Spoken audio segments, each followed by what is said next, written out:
أعوذ بالله من الشيطان الرجيم بسم الله الرحمن الرحيم الحمد لله رب العالمين نحمده ونستعينه ونستغفره ونعوذ بالله من شرور أنفسنا ومن سيئات أعمالنا من يهده الله فلا مضل له ومن يضلل فلا هادي له أشهد أن لا إله إلا الله وحده لا شريك له وأشهد أن محمدا عبده ورسوله من لا نبي بعده اللهم صل وسلم وبارك على سيدنا محمد وعلى آله وأصحابه أجمعين أما بعد فيا عباد الله اتقوا الله حق تقاته ولا تموتن إلا وأنتم مسلمون وقال تعالى في كتابه الكريم أعوذ بالله من الشيطان الرجيم ألم نشرح لك صدرك إلى آخر الآية صدق الله العظيم.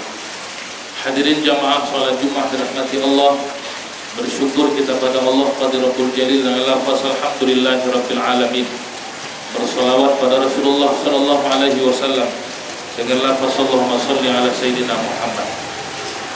Hadirin jamaah salat Jumat dirahmati Allah, mari dalam waktu yang singkat dan penuh barakah ini kita merenungkan satu surah pendek yang ditegaskan dalam surah Al-Insyirah yang jumlahnya hanya 8 ayat saja, tapi mudah-mudahan menginspirasi, membeningkan hati kita untuk menjalani hidup dan kehidupan di dunia ini.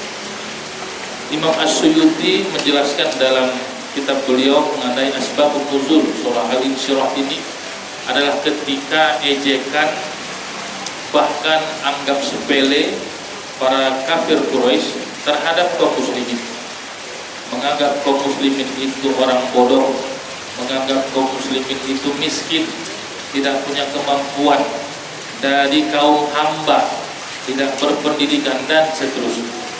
Ini menjadi sebuah ejekan dan menjadi fenomena sosial saat ini yang ikut dengan Nabi Muhammad, bukan orang-orang besar, bukan orang-orang bodoh, tapi orang-orang bodoh, orang-orang hamba yang tak punya kemampuan, miskin dan seterusnya. Maka ayat ini, surah ini turun menguatkan hati Rasulullah dan menguatkan hati para sahabat-sahabat Rasulullah sallallahu alaihi wasallam. Pada ayat pertama Allah menyebut alam nashrah laka sadrak. Ya Muhammad, bukankah kami yang melapangkan dadamu? Ini menarik jika seandainya kita berbanding dengan doanya Nabi Musa alaihissalam. Nabi Musa itu meminta kepada Allah, Rabbis surahli sadri. Berdoa Nabi Musa, ya Allah lapangkan dadaku. Nabi Musa masih meminta pada Allah, lapangkanlah dadaku ya Allah. Tapi bagi Rasulullah, Allah tidak menyebutkan bahwa ya Muhammad minta padaku, tidak. Tapi Allah langsung katakan alam nashrah laka sadrak. Aku ya Muhammad yang melapangkan dadamu. Ini persoalan level juga. Jika Nabi Musa masih meminta, Nabi Muhammad tidak dia minta. Tapi Allah langsung lapangkan hati Nabi Muhammad dengan kondisi tantangan dakwah yang luar biasa. Allah katakan nashrah, kami lapangkan dada dan kami lapangkan semua persoalan umat-umatmu, sahabat-sahabatmu yang di sekelilingnya banyak tantangan dan rintangan. Hadirin jamaah salat Jumat rahmati Allah, ini penting bagi kita bahwa yang melapangkan dada, menghilangkan persoalan bukan manusia, tapi Allah. Mintalah yang nashrah, yang melapangkan dan meluangkan semua persoalan yang kita hadapi. Maka pada ayat kedua dan ketiga itu disebut wada'na 'anka wizrak alladzi anqadha dhahrak. Ingat ya Muhammad, dulu sebelum engkau menjadi besar, menang Fathul Makkah, mengalami kemenangan, engkau dihujani berbagai persoalan hidup. Engkau dihujat, engkau dicaci, meninggal Khadijah, meninggal Abu Talib, disebut Amul Husni, tidak ada yang membackup dakwah dari sisi finansial, keamanan. Engkau diuji dengan berbagai hal. Tapi alladzi anqadha dhahrak, kami lepaskan semua beban yang engkau alami dalam dunia dakwah. Hadirin jamaah salat Jumat dirahmati Allah. Maka ini menjadi sebuah ibrah bagi kita. Jika hari ini kita sudah merasa aman, tentram, nyaman, jangan menganggap bahwa itu karena kehebatan kita, tidak.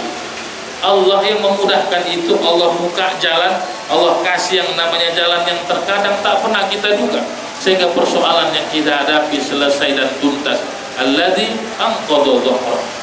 Begitu orang diuji, begitu orang diberikan beban, lalu dia punya kuat semangat melewati itu semua, Allah janjikan wa rafa'na laka dzikra.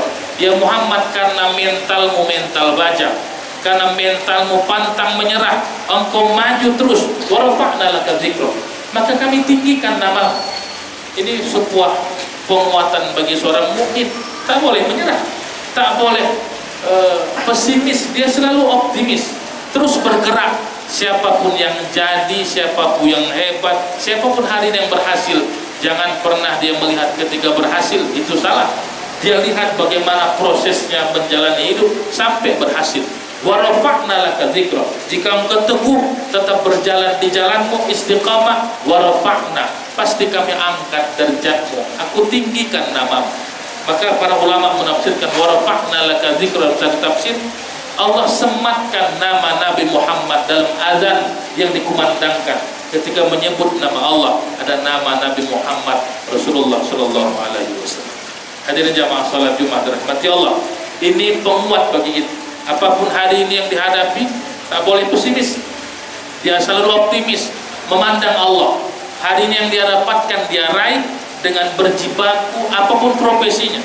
Ketika dia sampai pada titik Allah yang mengubahnya, menguatkannya, Allah pastikan wa rafa'na laka dzikra. Sampai Allah ulang, fa inna ma'al usri yusra, inna ma'al usri yusra. Jika engkau punya masalah, jika engkau punya persoalan, jangan takut. Fa inna ma'al, dua kali Allah ulang, fa inna ma'al usri yusra, inna ma'al usri yusra. Maka sesungguhnya beserta satu kesulitan, Allah iringi banyak kemudahan. Ini dalam tafsir al-usr itu satu kesulitan. Maka ada ulama menafsirkan satu kesulitan diiringi 10 kemudahan. Itu dua kali Allah ulang, inna ma'al usri yusra. Jika kita pahami apa fungsinya Allah mengulang kalimat yang sama, itu untuk menguatkan betapa Allah sayangnya pada kita. Jangan memandang satu persoalan lalu dia menjadi orang yang cemen, orang yang mudah menyerah. Tak mungkin, tidak. Seorang yang melihat ayat ini, dia katakan, begitu dia ada masalah, dia katakan Allah akan mendatangkan banyak kemudahan dengan masalah ini. Satu kesulitan yang dihadapi hari ini, dia yakini Allah akan datangkan, mengiringi banyak kesulitan dengan banyak kemudahan yang tak akan aku pernah berhitung. Dua kali Allah, fa inna ma'al usri yusra, inna ma'al usri yusra. Hadirin jamaah salat Jumat dirahmati Allah, bagi seorang mukmin melalui ayat ini tak ada kalimat menyerah. Dia maju terus, dia bergerak terus, karena Allah menjanjikan itu. Ketika dia mengubah mindsetnya, setiap ujian, setiap persoalan, dia yakin Allah akan mengiringi dengan banyak kemudahan, kesuksesan dan keberkahan dalam hidup. Inna ma'al usri yusra, fa idza faraghta fansab. Ini kalimat yang luar biasa.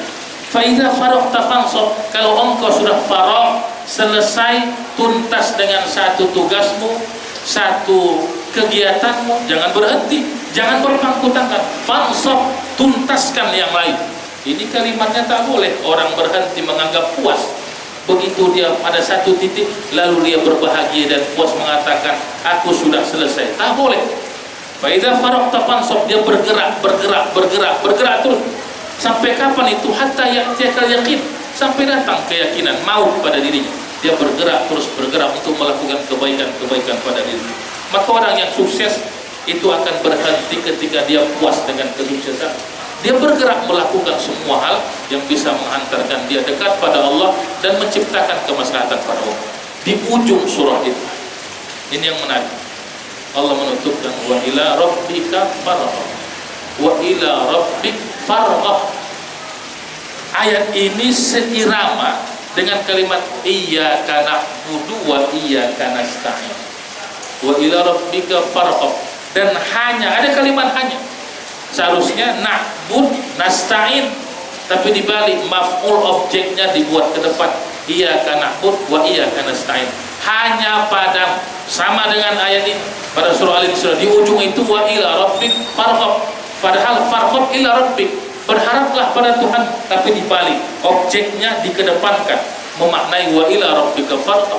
Dan hanya pada Tuhan mula engkau berharap. ikhtiar jalan terus, usaha jalan terus, tapi harapannya, gantungannya hanya pada Allah. Ini yang diingatkan oleh Allah pada Nabi Muhammad ketika Isra wal Mi'raj, meninggal Khadijah, meninggal Abu Thalib. Allah yang katakan, ya Muhammad, engkau berdakwah jangan bergantung karena istrimu kaya, jangan kau berdakwah karena ada pamanmu yang membackup dari sisi keamanan, tapi tetap gantungkan hanya pada Allah. Sekuat apapun ikhtiar yang dibangun, katakan Allah bersama, dan aku gantungkan segala harapanku dan pintaku hanya pada Allah. Begitu dia ikutkan, maka Allah akan membimbingnya, memudahkannya sampai pada apa yang dia cita-citakan, dan hanya untuk kepentingan Allah. Hadirin jamaah salat Jumat rahmati Allah. Mudah-mudahan surah yang pendek ini menginspirasi kita, menguatkan hati kita. Tidak ada pesimis, selalu optimis, karena seorang mukmin memandang bukan dirinya, tapi memandang pada Sang Penciptanya, Khalik Allah Subhanahu wa taala. Barakallahu fiikum furqan 'azim wa nafa'ani wa iyyakum bima fihi min al-ayati wa dzikril hakim. Wa taqabbala minna minkum tilawatahu innahu was-sami'ul 'alim. Aqulu qawli hadza astaghfirullah li wa lakum wa li sa'iril muslimin wal muslimat wastaghfiruhu innahu wal ghafurur rahim.